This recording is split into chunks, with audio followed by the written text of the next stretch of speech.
आयोजक श्री दिगंबर जैन समाज C2A जनकपुरी नई दिल्ली। संरक्षक डॉक्टर SK जैन, सेठ धर्मचंद जैन, प्रधान राजेश जैन, उप प्रधान भीम सिंह जैन, सचिव राजेंद्र जैन, सह सचिव मनीष जैन, कोषाध्यक्ष अतुल जैन, भंडारी संदीप जैन, संयोजक सचिन जैन, पुनीत जैन, सुनील जैन, सदस्यगण पंकज जैन, सुभाष जैन, कुणाल जैन, अजय जैन, मितेश जैन, नवीन जैन। महिला मंडल प्रधान कविता जैन, कोषाध्यक्ष स्वाति जैन। कैसी है रीत भई जग में, कैसी उल्टी है ये माया, कैसी है रीत भई जग में, कैसी उल्टी है ये माया। प्यासे प्राणी के पास गुरु, कुआं खुद ही चल कर के आया।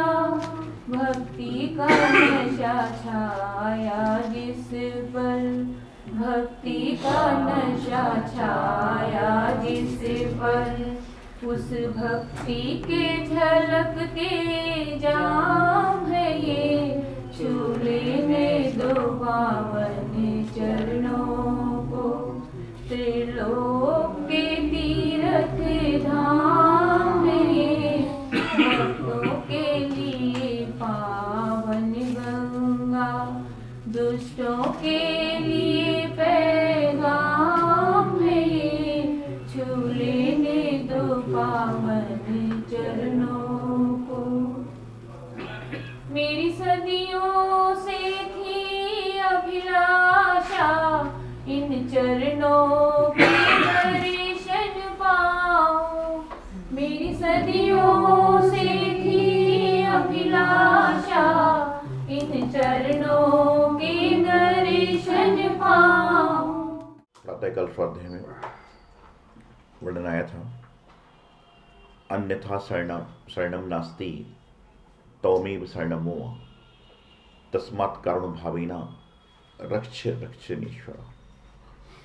इस संसार में हम ना जाने किस किस शरण में जाते हैं और किस किस शरण में हम जाने का प्रयास करते हैं, लेकिन वर्तमान में जब नमोकार मंत्र के पश्चात लोग चत्तारी दंडक को पढ़ते हैं तो चत्तारी दंडक में आता है कि चत्तारी शरणम पवज्जामि, कि चार ही शरण हैं।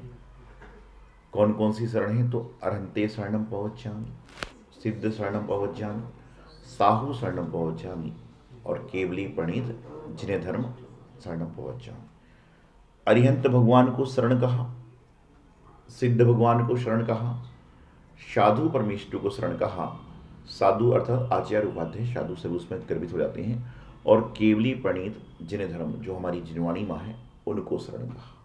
और कह दिया कि जिस प्रकार से बालक कितना भी भयभीत क्यों ना हो, लेकिन जब उसकी माँ सामने आती है और वह उसकी माँ की गोद में पिता के कंधे पर सवार हो जाता है, तो उसको ना तो शेर का डर होता है, न चीते का डर होता है, न भालू का डर होता है, क्योंकि उसको पता है कि मेरे रक्षक मेरे साथ में हैं। और यही उसका हौसला, यही उसका विश्वास, उसका डर समाप्त कर देता है।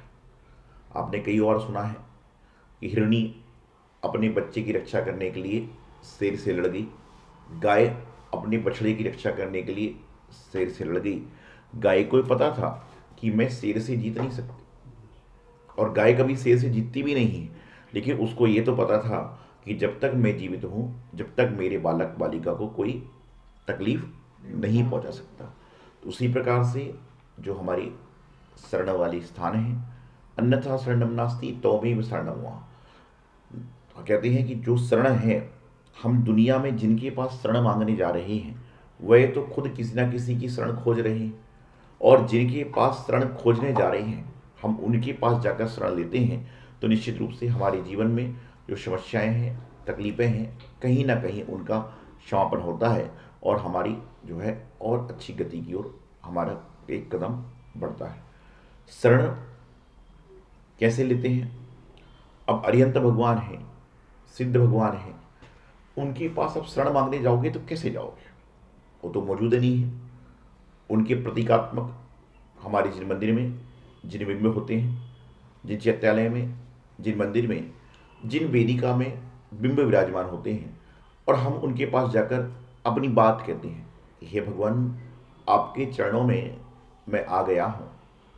कोई किसी भाव से आता है, कोई किसी भाव से आता है, और कुछ लोग कहते हैं कि भगवान के चरणों में जाकर मांगना नहीं चाहिए, लेकिन मेरा मानना तो ये है कि मांगना सिर्फ देव शास्त्र गुरु के चरणों में ही चाहिए, क्योंकि यही तो दे सकते हैं।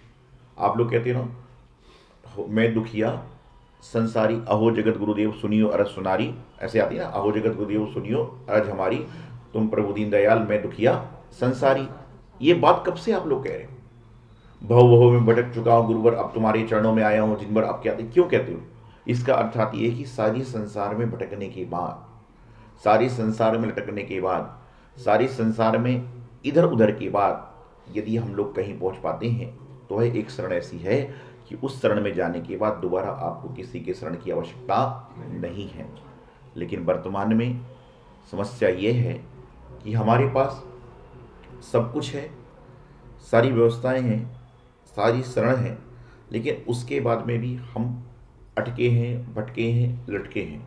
उसका महज एक कारण यही है कि हम मंदिर जा रहे हैं, परमात्मा के नज़दीक जा रहे हैं, जिनवाणी का स्वाध्याय करने का प्रयास करें, गुरुवाणी सुनने का प्रयास कर रहे हैं, मानवता का काम कर रहे हैं, लेकिन उसके बाद में जो हमारे मन में जो विचार आना चाहिए, जो हमारे मन में भाव आना चाहिए, जो हमारे मन की क्रियाएं होना चाहिए, वह हमारे विचार, हमारे क्रिया, हमारे भाव जो हैं वह कहीं ना कहीं लटकने वाले हैं, अटकने वाले हैं, भटकने वाले हैं।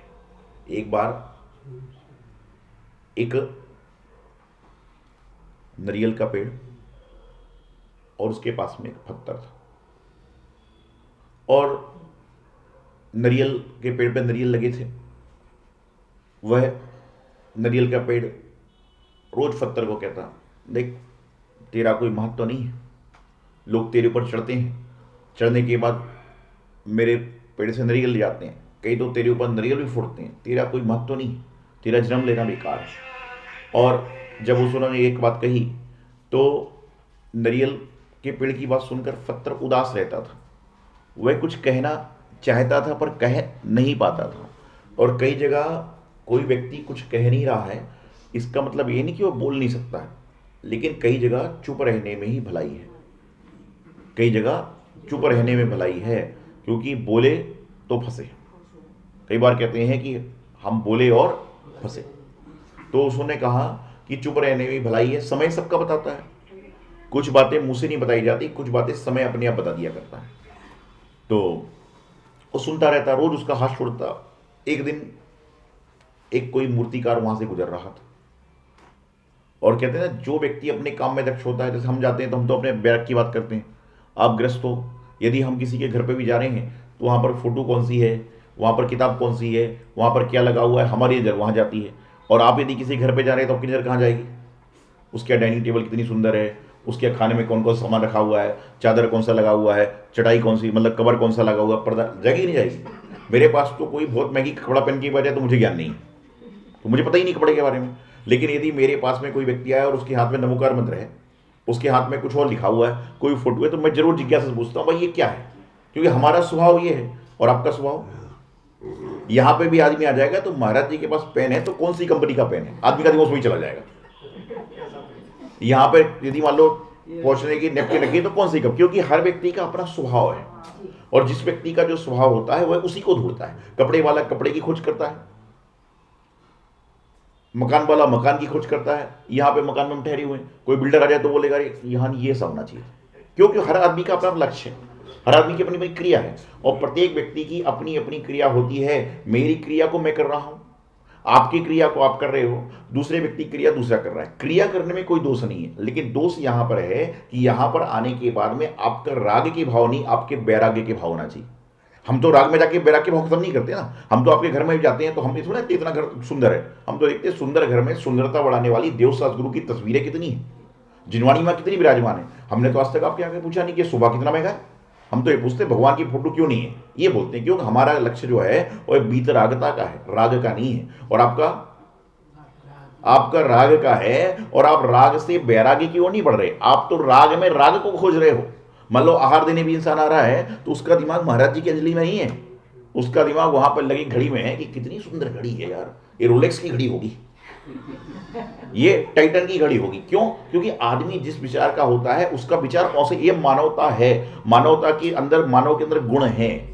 ये गलती आपकी नहीं, ये अपने नेचर की गलती है, अपने स्वभाव की गलती है कि हम जहां पर भी जाएंगे, हमारे पास कोई आप आ गए तो हम बोलते 60 साल की उम्र हो गई, कुछ त्याग कर लो। और आप त्याग वाले स्थान में भी जाओगे तो आपके अंदर राग उत्पन्न हो जाएगा, ये आदमी का स्वभाव है। लेकिन इसी स्वभाव को बदलना जरूरी है।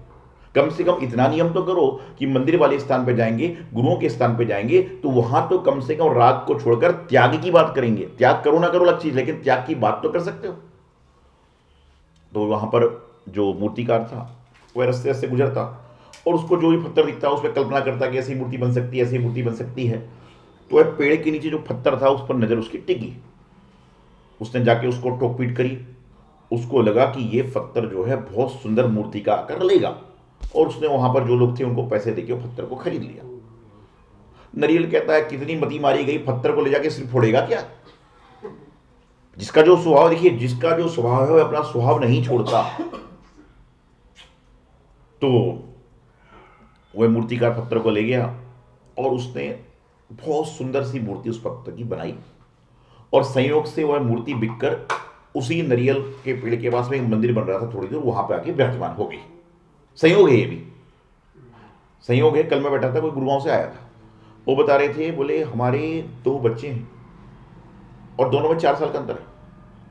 चांस की बात है कि दोनों का पढ़ाई होने के बाद कॉलेज एक मिला, कॉलेज तो एक माँ बाप करा सकते हैं, लेकिन बोले जब सर्विस लगी तो संयोग की बात है कि दोनों की एक ही कंपनी में सर्विस लग गई। ये भी एक संयोग होता है, मतलब नहीं तो कंपनी में सर्विस तो आप नहीं लगा सकते ना, कंपनी में संयोग कोई लगा, सर्विस लगा नहीं सकता। उन्होंने बोला कि महाराज जी ये भी एक संयोग था कि मतलब एक जगह स्कूल में पढ़े, एक जगह कॉलेज में पढ़े, और बाद में सर्विस दूसरे वाली कहीं लग चुकी थी, लेकिन वहां से पता नहीं क्या कैंसिल हुआ और यहाँ ऑफर आया, भाई के साथ में उसी कंपनी में सर्विस लगी। तो ये संयोग होता है। तो ये भी एक संयोग था कि जो पत्थर जहां पड़ा था उसके पास में ही जिन मंदिर बनने को हुआ, और जब जिन मंदिर बनने को हुआ तो क्या हुआ कि लोग उसी पत्थर की जो सुंदर सी मूर्ति बन चुकी थी उसको ले आए, और लाने के बाद में प्रतिष्ठा कराने के बाद भगवान की वेदी में चढ़ा दिया गया, रख दी गई, प्रतिमा प्रतिष्ठित कर दी गई। और जब भगवान की वेदी में भगवान जी आ जाएंगे तो फिर फल भी आएंगे, फूल भी आएंगे, श्रीफल भी आएगा, सब कुछ आएगा। तो फिर क्या हुआ कि लोग श्रीफल को लेकर आए, और श्रीफल को लेने के बाद भगवान की वेदी के सामने चढ़ाया तो पत्थर ने की जो मूर्ति बन चुकी थी उन्होंने श्रीफल को देख के मुस्कुराया।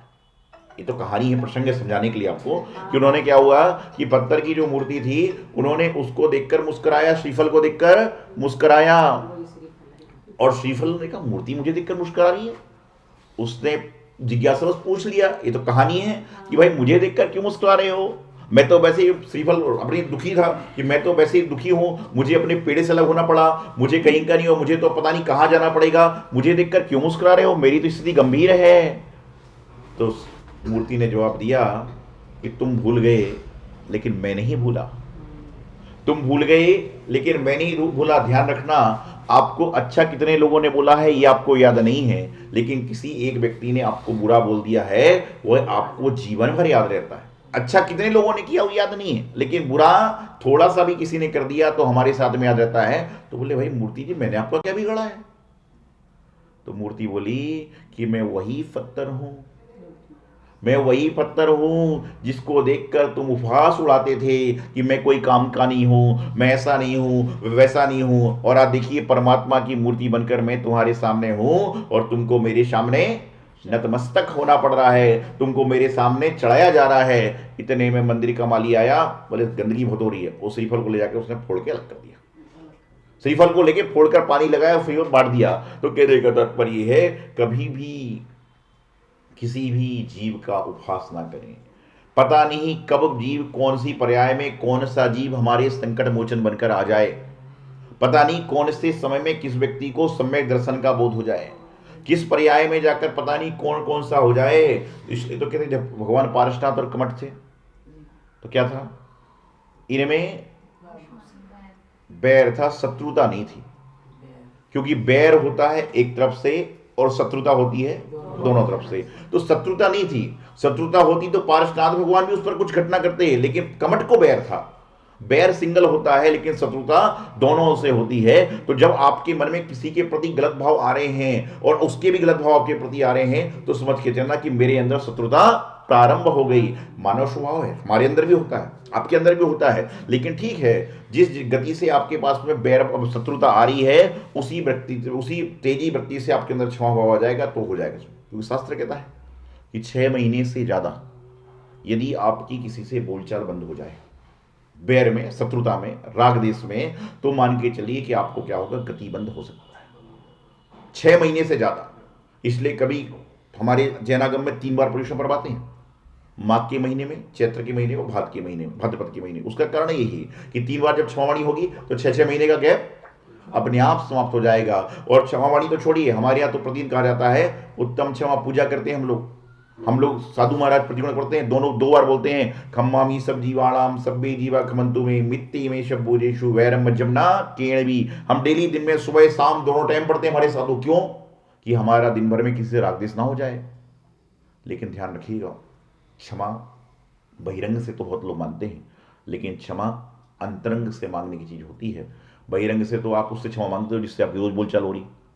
क्षमा किससे मांगता आज के जमाने में? जिससे डेली बोलचाल हो रही है, डेली मिलना हो रहा है, डेली जुलना, उससे तुम्हारा कोई बैर ही नहीं है, शत्रुता ही नहीं है। असल क्षमा तो यह है जिसके कारण तुम्हारे अंदर मन में जो तुम्हारी घड़ी की सुई अटक रही है, जिसको देखकर तुम्हारे मन में भाव विचलित होते हैं। और जरूरी नहीं कि आप क्षमा मांगो तो वही भी क्षमावन बन जाए, लेकिन हम तो अपना काम करें।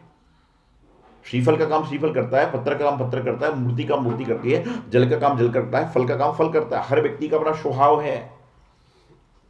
आम का फल आम का रहेगा, नीम का पेड़ नीम का रहेगा। नीम कभी आम नहीं हो सकती और आम कभी नीम नहीं हो सकता। और दोनों को मिला लो तो दोनों का गुण भी समाप्त हो जाएगा, ये भी ध्यान रखना। आयोजक श्री दिगंबर जैन समाज C2A जनकपुरी नई दिल्ली। संरक्षक डॉक्टर SK जैन, सेठ धर्मचंद जैन, प्रधान राजेश जैन, उप प्रधान भीम सिंह जैन, सचिव राजेंद्र जैन, सह सचिव मनीष जैन, कोषाध्यक्ष अतुल जैन, भंडारी संदीप जैन, संयोजक सचिन जैन, पुनीत जैन, सुनील जैन, सदस्यगण पंकज जैन, सुभाष जैन, कुणाल जैन, अजय जैन, मितेश जैन, नवीन जैन। महिला मंडल प्रधान कविता जैन, कोषाध्यक्ष स्वाति जैन।